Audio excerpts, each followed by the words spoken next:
Alright, so you have a laptop. It has this new operating system on it.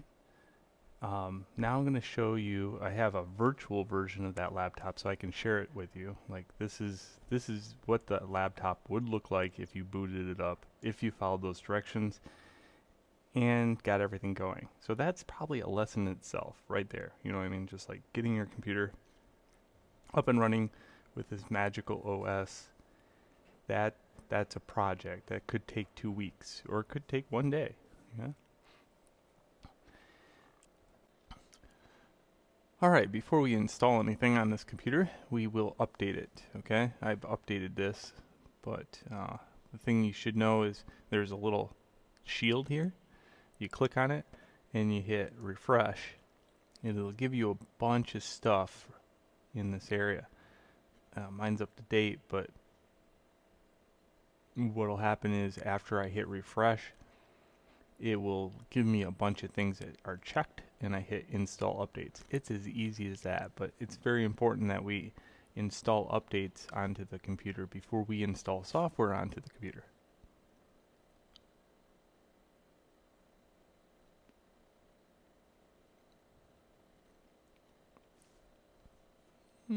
It's probably not going to find anything, but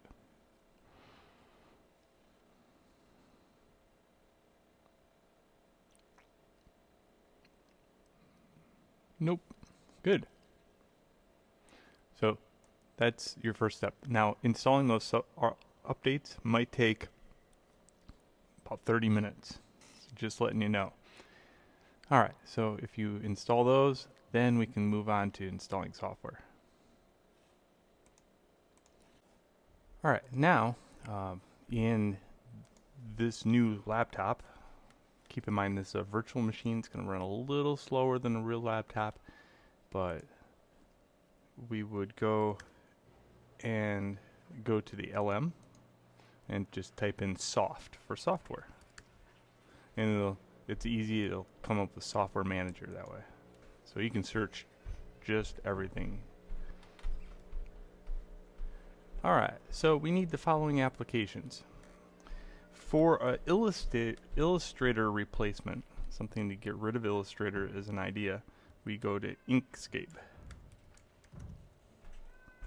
Fantastic program, really. It's amazing.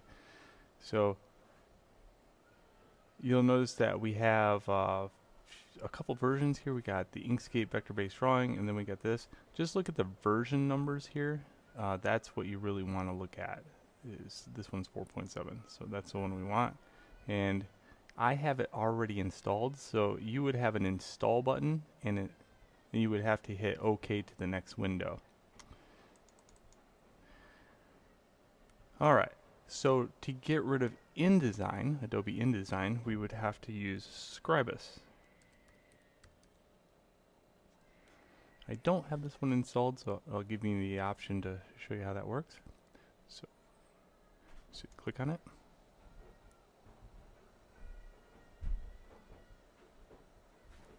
Install. And this is the window I was talking about. Just hit OK or continue. And let that one install. Now installing takes a little bit of time, so I'll jump forward a little bit in time and do the search here for the next piece of software. Alright, to get rid of Photoshop, we need a program called GIMP. G-I-M-P.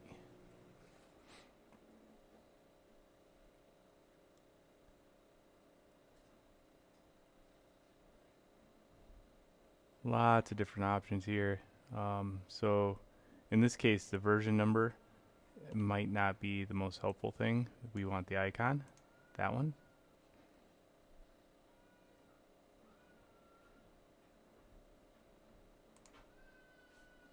And again, continue.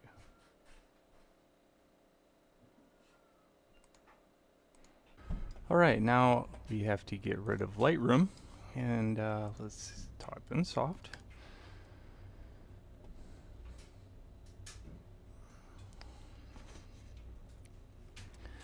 So let's search out Darktable.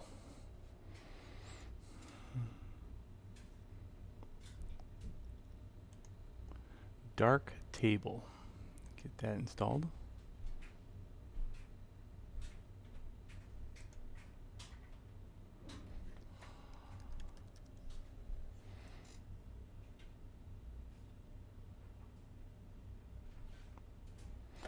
And then we'll move on to the next one.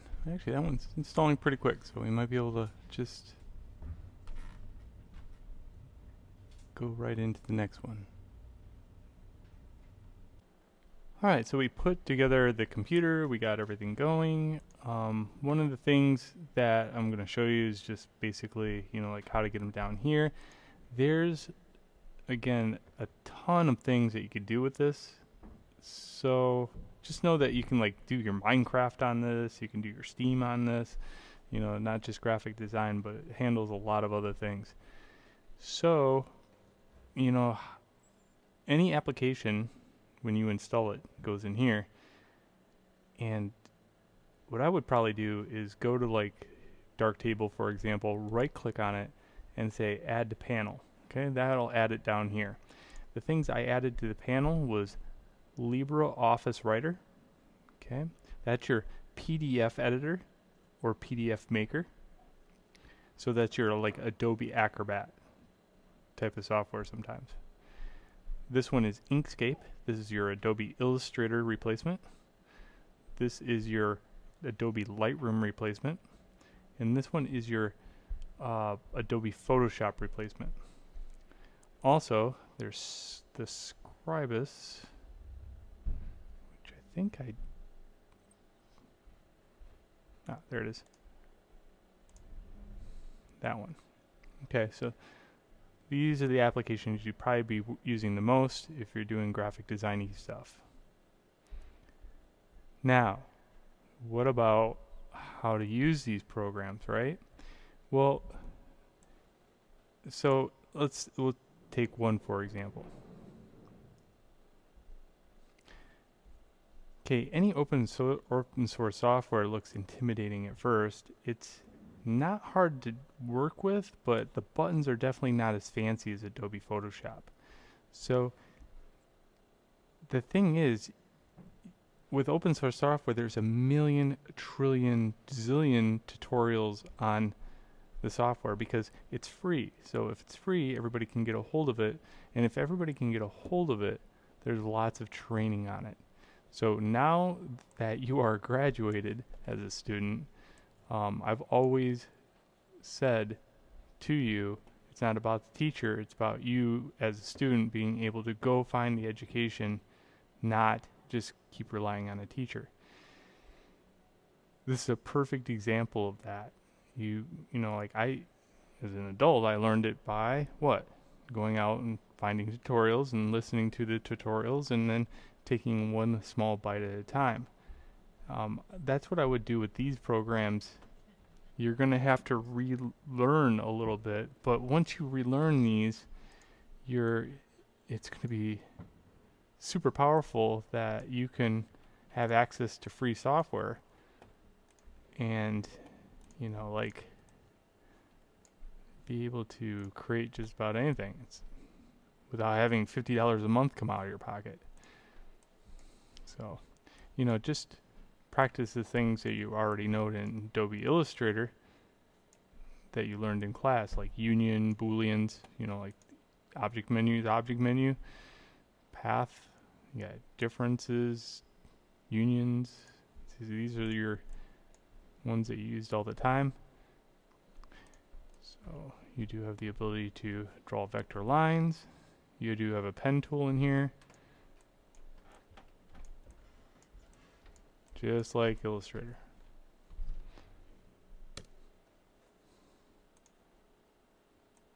I will say the only thing I like about Inkscape the best is you have the ability to manipulate a line anywhere on the line. You don't have to rely on these handles all the time, which is really nice. That's something Illustrator never accomplished. Cool. So get antiquated. It's not like you don't have time to some open source software. and challenge yourself a little bit. Okay?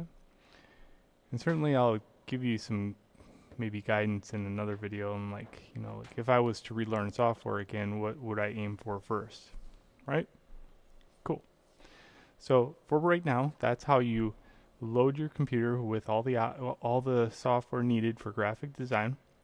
Now it's up to you to explore it a little bit.